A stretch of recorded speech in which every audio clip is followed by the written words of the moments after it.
함께 하나님을 예배하겠습니다. 이스라엘아 들으라. 우리 하나님 여호와는 오직 유일한 여호와시니 너는 마음을 다하고 뜻을 다하고 힘을 다하여 내 하나님 여호와를 사랑하라. 나의 반석이시여 산성이 되시는 하나님, 지난 한 주간도 주님께서 드려주신 날개 아래 안전하게 살다가 거룩한 주일을 맞이하여 예배의 자리로 나왔습니다. 하나님만 바라보며 마음과 뜻과 정성을 다하여 예배하기를 원합니다. 정결한 마음으로 기도하며 중심을 다하여 찬양하며 온 마음을 열어 진리의 말씀을 듣기 원합니다. 삼위일체 거룩하신 하나님께서 친히 이곳에 임재하셔서 저희가 드리는 이 예배를 기쁘게 받아 주옵소서. 모든 영광을 하나님께 올려드리며 우리 죄를 사하시려고 고난의 길을 걸어가신 예수 그리스도의 이름으로 기원하옵나이다. 아멘.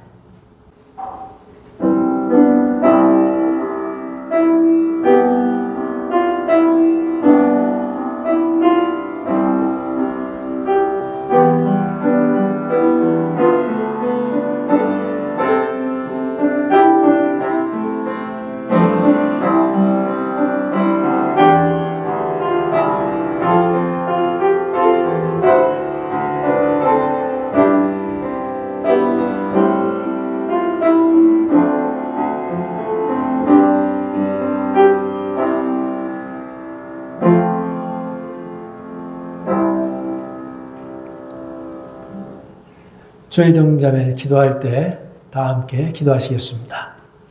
사랑과 은혜가 많으신 하나님 아버지, 오늘 아침을 깨워주시고 저희가 안전하게 예배당에 나와 함께 예배드릴 수 있게 해주심에 감사합니다. 주님, 저희의 지난 한 주를 돌이켜봅니다.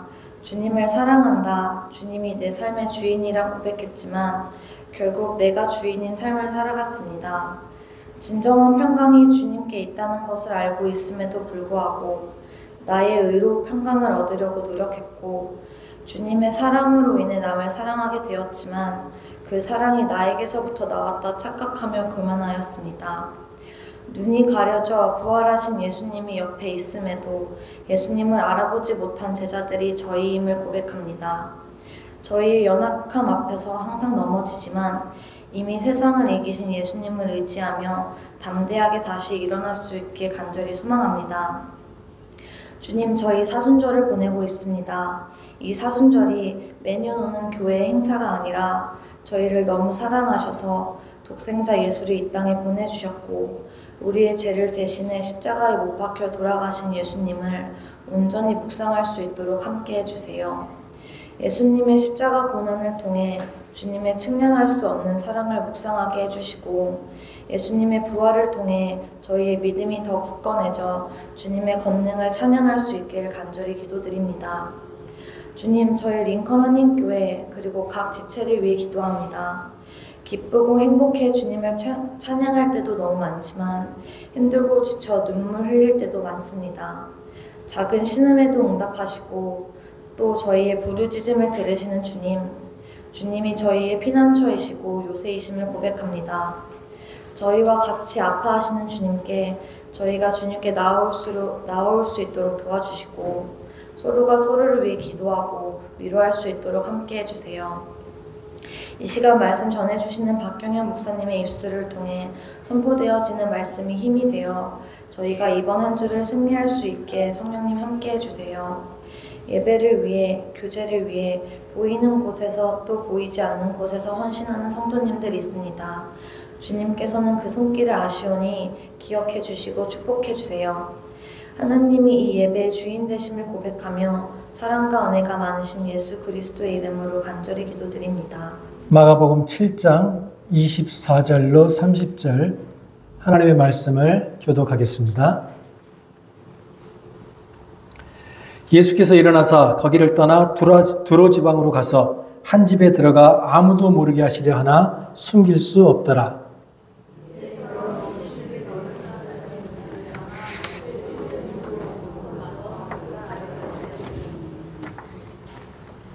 그 여자는 헬라인이요 수로보니게 족속이라 자기 딸에게서 귀신 쫓아내 주기를 간구하거늘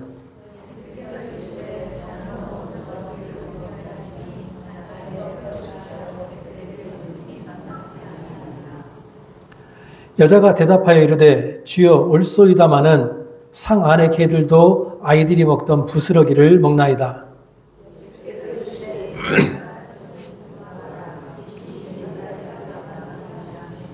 함께 있습니다. 여자가 집에 들어가 본즉 아이가 침상에 누웠고 귀신이 나갔더라.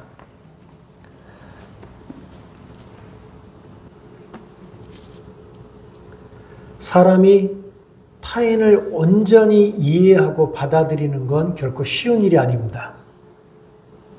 인간의 인지 구조라고 하는 게 본능적으로 익숙한 것과 익숙하지 않은 것을 구분하고 익숙한 것은 쉽게 받아들이지만 낯선 것은 경계하거나 거부하는 경향이 있습니다.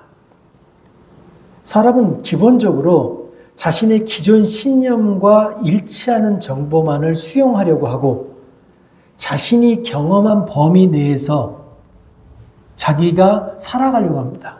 그러다가 자기가 경험한 범위를 넘어서는 새로운 가치나 개념을 받아들이는 데는 어려움을 느끼는 게 사람입니다. 문화적으로도 어떤 공동체든 사람들은 자기들만의 전통이나 규범을 형성하고 살아갑니다. 그리고 이를 기준으로 낯선 사람들을 평가하기도 하고 새로운 가르침을 사람들에게 주장하기도 합니다. 이처럼 이런 심리적이고 문화적인 요인들 때문에 사람과 사람 사이에는 보이지 않는 벽이 생깁니다. 이 보이지 않는 벽으로 인해서 사람이 타인을 이해하는 게 결코 쉽지 않은 일이 되는 겁니다. 이런 일은 비단 오늘의 문제만이 아니고 예수님 당시에도 그랬습니다. 예수님, 하나님이신 예수님이 이 땅에 오셨습니다. 그런데 그 당시 사람들은 자신들이 익히 알고 있던 가치와 전통을 기준으로 예수님을 평가했습니다.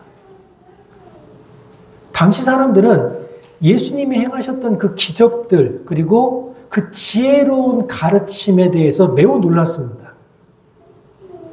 그런데 예수님이 행하신 그 놀라운 이적과 그 지혜로운 가르침에 놀라면서 동시에 그 예수가 목수의 아들이라는 이유 때문에 배척했습니다. 왜냐하면 당시 유대인들은 아주 강력한 정치적 지도자가 메시아로 오기를 기대하고 있었기 때문입니다. 그런데 예수의 가르침이 무척 뛰어났고 예수의 이적에 놀란 것은 사실이지만 강력한 지도자가 되어야 할 예수가 강력한 지도자가 되기 위해서 사는 게 아니라 가난한 자, 병든 자, 죄인들과 함께하면서 사랑과 용서를 가르치셨습니다. 근데 이런 모습이 오히려 종교 지도자들에게 위협이 됐고 일반 백성들에게 혼란을 줬습니다. 그래서 많은 사람들이 예수님의 기적을 보고도 그분이 하나님의 아들이라고 하는 사실을 받아들이지 못했고 오히려 예수가 귀신 들렸다라고 주장하기에 이르렀습니다. 사람들은 자기들에게 아주 익숙한 방식으로만 예수를 이해하려고 했고 하나님도 그렇게 이해하려고 했습니다. 그래서 결국 자기들 눈앞에 나타난 하나님이신 예수를 알아보지 못했습니다. 그런데 물론 그 중에는 예수가 하나님이신 것을 알아보는 사람들도 있었습니다. 그래서 예수님을 따르는 그 많은 사람들 중에 예수님께서 72명을 뽑아 둘씩 짝지어 전도를 보내기도 했습니다. 그렇게 예수님의 보내심을 받은 제자들은 복음을 전하기도 했고 회개를 전파하면서 귀신을 쫓아내고 병자를 고치기도 했습니다. 또 예수님은 그렇게 자기를 따르는 무리들의 필요를 채워주기도 했습니다.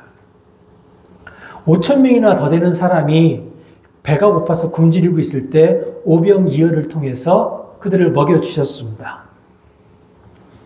이렇게 수많은 기적들을 그 기적들이 사람들에게 기쁨이 되고 희망이 되면서 사람들은, 예수님을 따르던 사람들은 예수님이 참 메시아인 것을 깨달아가기 시작했습니다. 그런데 당시 권력을 쥐고 있었던 종교 지도자들, 바리새인들, 서기관들은 예수님의 가르침이 백성들 사이에서 인기가 있어지는 것을 불편하게 여겼습니다. 강력한 정치적 지도자가 되지 못하는 이가 백성들의 인기를 끌자 그 예수가 백성들에게 영향력을 베풀기 시작하자, 영향력을 끼치기 시작하자 그것을 질투했고 그것으로 인해 자신들의 권위가 위협받을 것이라 불안해했습니다. 예수님이 행하시는 일 때문에 그들은 차마 예수를 부정할 수는 없었지만 그럼에도 불구하고 그들은 예수를 공격할 건수를 찾아서 헤맸습니다. 그러던 중에 제자들이 손을 씻지 않고 음식을 먹는 것을 발견했습니다. 그러자 그들은 예수님을 찾아와서 당신의 제자들이 장로들의 유전을 지키지 않는다 라고 주장하며 예수를 공격하기 시작했습니다. 그들이 만들어놨던 그 율법이 세상 어느 것보다 중요했기 때문입니다. 결국 예수님의 가르침과 당시 종교 지도자들의 가르침이 부딪혔고 그래서 종교 지도자들은 예수를 죽이기 위한 계획을 세우기 시작했습니다. 그래서 예수님은 이 종교 지도자들을 피해 두로로 도망가셨습니다. 그런데 오늘 본문에 나오는 이 두로 지역은 유대 사람들이 말하는 부정한 땅입니다. 유대 사람들의 전통에 의하면 이 두로 지역에는 하나님의 말씀이 선포될 수 없습니다. 그런데 예수님이, 하나님이신 예수님이 하나님의 말씀이 선포될 수 없는 부정한 땅인 두로로 가신 겁니다. 오히려 예루살렘에 하나님의 임재가 있어야 되는데 하나님의 임재, 하나님의 사랑하심이 넘쳐야 되는 그 예루살렘에는 질투와 편협함이 가득 찬 곳이 되어버렸습니다. 하나님의 말씀을 배척하고 핍박하는 곳이 되어버렸습니다.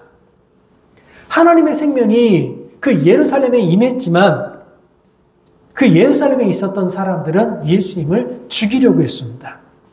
결국 예수님은 자신을 받아들이지 않는 예루살렘을 떠나 하나님에게 버림받았다는 땅 두로로 향하셨습니다.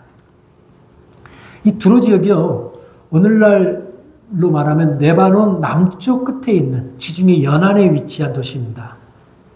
이스라엘 국경 북쪽으로 약 20km 지점에 있는 지역인데 이 지역을 바리새인 서기관들, 유대인들은 아주 부정한 지역이라고 이렇게 여기고 있었습니다. 그러니까 예수님께서 그 지역으로 가신 거예요. 그런데 예수님께서 두로로 가신다는 그 소식이 예수님보다 먼저 두로에 도착했습니다. 본문에 보면 예수님은 당신이 두로에 왔다는 소식을 아무에게도 알리고 싶지 않아 했어요. 그런데 예수님이 도착하자마자 한 여인이 예수님을 찾아왔습니다. 성경은 그 여인을 어린 딸이 더러운 귀신에 들렸다라고 소개하면서 이렇게 말합니다. 그녀는 헬라인이며 수로보니게 족속이다. 예수님이 참 다정한 분입니다. 뿐만 아니라 예수님은 사람을 차별하는 분이 아닙니다. 또 예배 시간에 예배랑 좀 다르죠? 어쨌든 예수님께서 사람들에게 말씀을 가르치실 때 아기들이 자기에게 다가오면서 소란을 일으키자 사람들이 아이들을 제지할 때 예수님께서 뭐라 그러셨냐면 아이들을 내버려 둬라. 그리고 오히려 당신이 안고 그 아이들을 위해서 기도해 주셨던 분입니다. 예수님은 어떤 사람이 어려움에 처하면 그 어려움을 불쌍히 여기고 도와주셨던 분입니다. 그래서 익히 예수님이 이런 분이라는 것을 알고 있는 모든 사람은 당연히 예수님께서 이 여인도 아주 따뜻하게 맞이할 거라고 예상합니다. 성경에서 예수님은 이 여인을 아주 냉정하게, 아주 냉랭한 반응을 보여주십니다. 그냥 단순하게 냉정하고 냉랭한 것만이 아니고 아주 무례하고 차별적인 발언을 행하십니다. 뭐라고 말씀하시냐면 자녀로 먼저 배불리 먹게 할지니 자녀의 떡을 취하여 개들에게 던짐이 마땅치 아니하니라. 그 말은 무척 아팠습니다. 예수님은 누구보다도 상처받은 사람의 마음을 이해하는 분입니다. 그분은 자신의 놀라운 가르침에도 불구하고 목수라는 이유로 자기 고향 땅에서 무시당했습니다. 그리고 바리새인과 서기관들의 질투 속, 그리고 헤롯의 감시를 피해서 결국 이방 땅 두로로 피한 사람입니다. 누구보다도 아픈 사람의 심정을 잘 아는 분인데 정작 그분의 입에서 나온 말은 너무나 이 여인의 아픔을 헤집어 놓았습니다. 근데 성경 본문을 읽으면서 예수님의 이 말씀보다 더 가슴 아픈 건 여인의 대답입니다. 여인이 이렇게 대답합니다. 주여, 올소이도마는 상 아래 개들도 아이들이 먹던 부스러기를 먹나이다.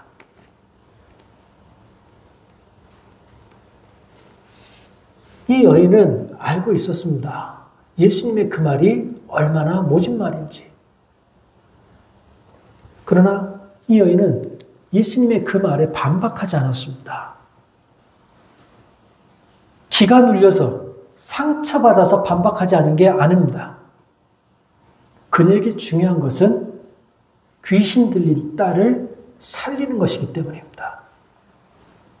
지금 이 순간 그녀에게 자존심은 땅바닥에 떨어진 부스러기보다도 가치가 없었고, 지금 이 순간 그녀에게 희망은 땅바닥에 떨어진 부스러기만큼이라도 소중했습니다.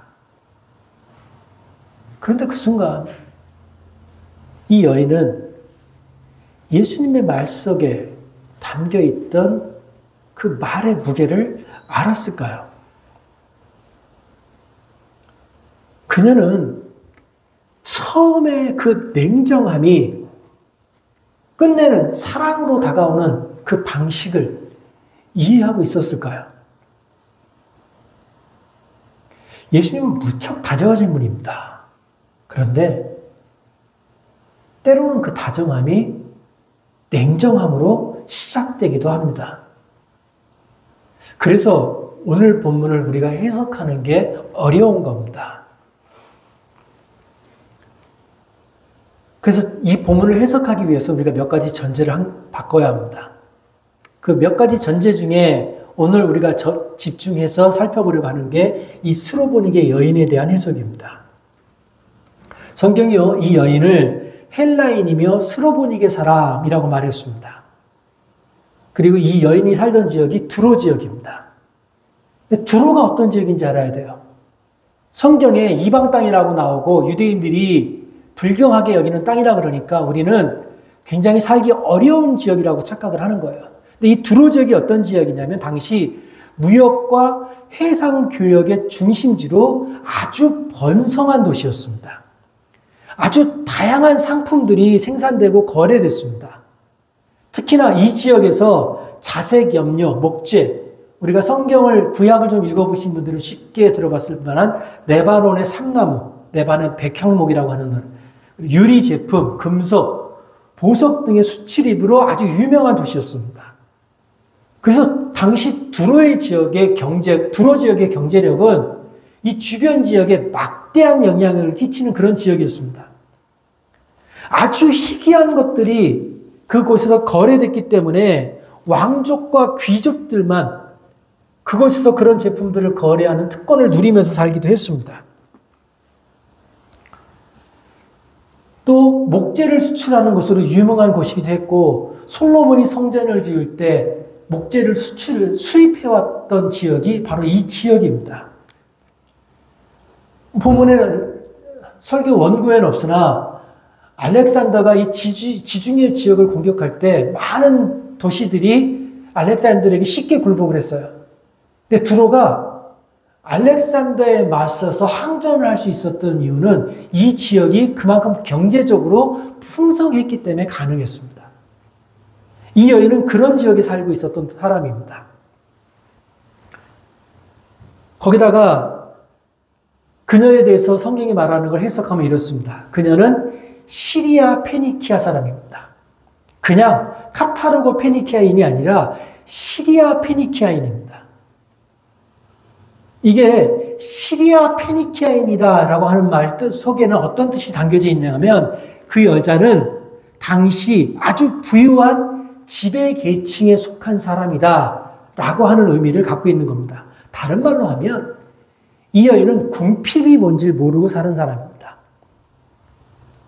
돈이 철철 흘러 넘치는 도시에 살면서 필요한 것이 있으면 언제든지 살 수 있고 원하는 것이 있으면 무엇이든지 가질 수 있는 그런 삶을 사는 사람이었다는 겁니다. 적어도 그녀는 그런 삶을 살았습니다. 그런데 갈릴리는 달랐습니다. 갈릴리에 살던 사람들은요, 무척 고단한 삶을 살았습니다. 갈릴리에 살던 사람들의 대부분은 농민이거나 어부였습니다. 잘해야 목동이었습니다. 하루 벌어서 하루를 사는 사람들이었습니다. 이 사람들의 삶이 얼마나 고달팠는지 성경은 가끔 이 갈릴리 지역 사람들을 오클로스라고 표현합니다. 이 오클로스라는 말의 뜻이 뭐냐면 보호받지 못하는 사람입니다. 그러니까 얼마나 힘든 삶을 사는지 성경이 갈릴리 사람들을 보호받지 못하는 사람이라고 평가를 했다는 겁니다. 갈릴리 사람들은요, 이처럼 일용할 양식을 걱정해야 됐고 하루하루 경제적인 압박에 시달리면서 살아야 됐습니다. 그런데 이 사람들을 더 힘들게 하는 것은 바로 로마 제국과 헤롯에 의해서 행해지는 세금 정책이었습니다.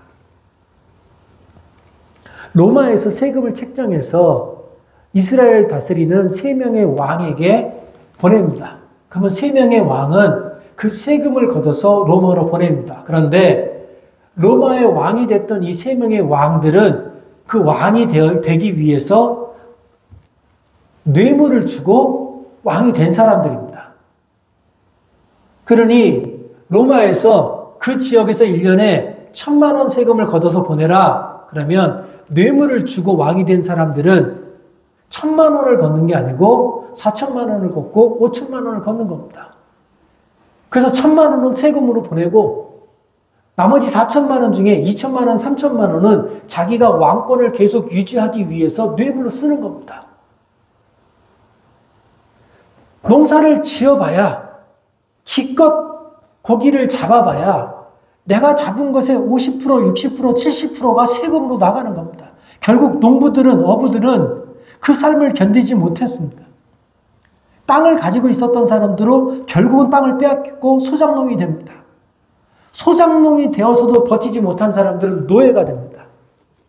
노예가 되어서도 버티지 못한 사람들은 도망쳐서 강도가 되거나 우리가 신약 성경에서 보고 있는 열혈당원이 되어서 저항운동에 가담했습니다.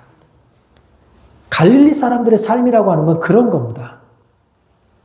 그런데 이 여인은 그런 갈릴리 사람들과는 전혀 다른 삶을 살았습니다. 세금 걱정을 하지도 않았고 하루의 끼니를 걱정하지도 않았습니다. 부유한 지배계층으로서 자신의 삶을 누리고 살았습니다. 그런데 오늘 본문에 그 부유한 지배계층의 여인이 갈릴리에서 온 가난한 남자 앞에 무릎을 꿇었습니다. 그 갈릴리 남자는 존귀하지 않습니다. 그 갈릴리에서 온 남자는 고향에서 배척당했고 죽음을 피해서 두로까지 떠밀리듯 도망온 사람입니다. 그의 현재 모습은 그의 몰골은 무척이나 초라했습니다. 오랫동안 세차하지 못했던 옷, 햇볕에 그을린 피부, 피곤에 지친 얼굴,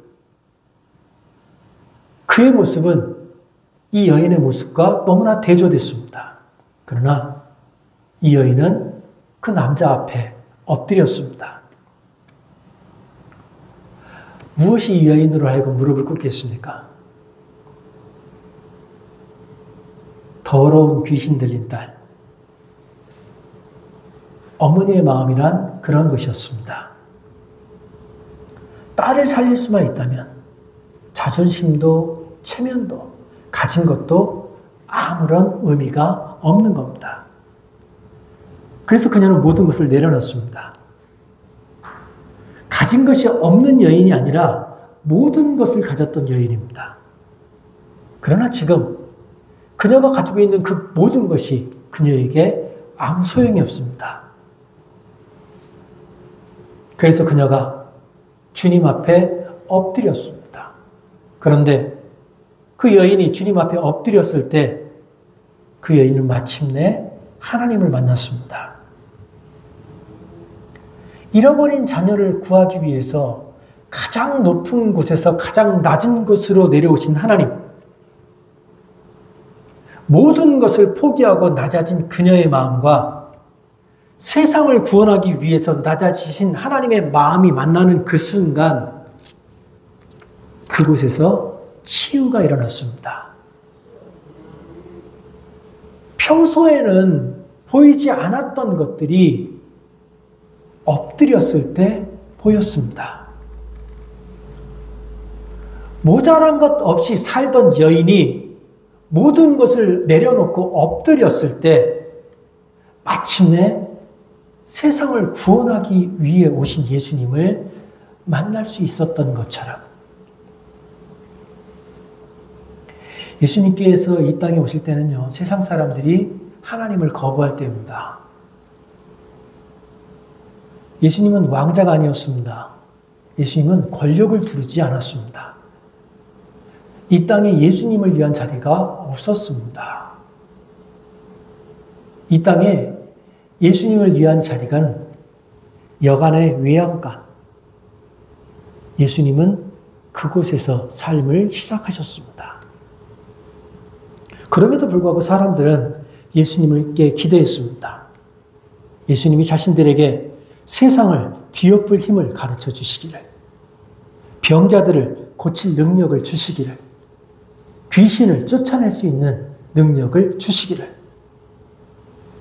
그러나 예수님은 사람들이 원하는 것이 아니라 당신의 생명을 사람들에게 주셨습니다. 5개의 빵과 2마리의 물고기로 5,000명의 사람을 먹이셨고 7개의 빵과 2마리의 물고기로 4,000명을 먹였습니다. 그리고 마지막 식탁에서 빵과 포도주를 주시며 이렇게 말씀하셨습니다. 이것은 나의 살이요 내 피다. 그는 왕이 아니었습니다. 다스리기 위해 오지 않았습니다. 예수님은 줄인 자의 밥이 되기 위해 이 땅에 오셨습니다. 세상의 가장 낮은 곳으로 내려오셨습니다. 하나님과 동등됨을 취하지 않고 자신을 비워 온 인류의 밥이 되기 위해 이 땅에 오셨습니다. 그러나 사람들은 그분을 버렸습니다. 사람들은 그의 떡을 부정하다고 했고 개들에게나 던질 것이라고 말했습니다. 그리고는 그 떡을 버렸습니다. 그런데 그 바닥에 버려진 떡을 알아본 한 여인이 있었습니다. 그 떡을 알아본 그 여인은 바닥에 엎드렸습니다. 엎드린 자리에서 봤습니다. 이스라엘이 거부한 그 떡이 생명의 떡임을, 예수가 그 떡임을, 그날 그 자리에서 하나님의 역사가 증거되었습니다. 하나님의 떡은 선택받은 자들에게 주어지는 것이 아닙니다. 그 떡을 먹는 자가 하나님의 자녀가 되는 겁니다. 예배는 엎드리는 겁니다. 제 질문은 이겁니다. 오늘 우리는 예수 앞에 온전히 엎드리고 있습니까? 가진 것을 모두 내려놓고 겸손한 마음으로 무릎을 꿇고 있습니까? 기도하겠습니다.